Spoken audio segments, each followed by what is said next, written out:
Tuhai royak. Wasiqal ladzina kafaru ila jahannam zumara. Berjalan kakilah orang-orang kafir hadap ke pintu neraka Jahannam.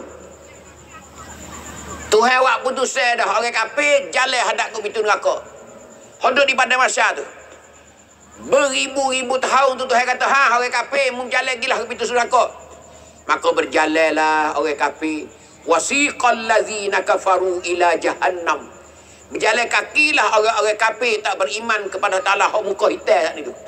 Ila jahannam, kepada neraka Jahannam. Zumara. Apa zumara? Berpuak-puak, berderu-deru. Jama'atan. Berkelompok-kelompok. Berpuak-puak. Siapa 100,000 siang duk cacat, duk di pintu neraka. Malaikat pun gain. Futihat abwab. Wasiqal ladzina kafaru ila jahannam zumara hatta iza ja'uha futihat abwabuha. Bila demo ni sampai ke pintu neraka, futihat abwabuha, dibukakan pintu neraka.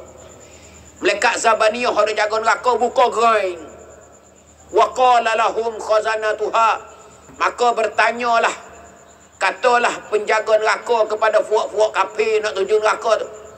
Tuh ayat. Alam ya'tikum rusulun minkum yatluna alaikum ayati rabbikum wa yunzirunakum liqa'a yaumikum hadha. Tak ada ke orang duk tak dunia dulu duk royak kamu. Tu. Wa yunzirunakum. Tak ada ke orang duk menakuti mu dulu kat dunia tu. Tu. Yatluna alaikum ayati rabbikum. Tak ada orang duk baca ke ayat-ayat Tuhanmu. Tak ada ke orang duk royak duk menakuti mu. Kata ada. Yaumikum hadha. Ada hari semacam ini. Tu ayat tu. Qalu bala qad ja. Dia kata yo ada. Tu dia kata ada. Tapi walakin haqqat kalimatul azabi 'alal kafirin. Apa boleh buat lagi dah kambing semua ni?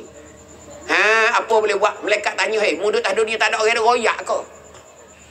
Tak ada orang royak kau kebenaran tak dunia dulu. Dia kata, ya ada, tapi aku degil, aku tak masuk Islam. Kau tahu Islam ni musuh aku. Habis tu aku bunuh orang Islam. Aku kata dia tak betul ini dia. Ni ayat yang mengaku diri lagi tak keratan ni.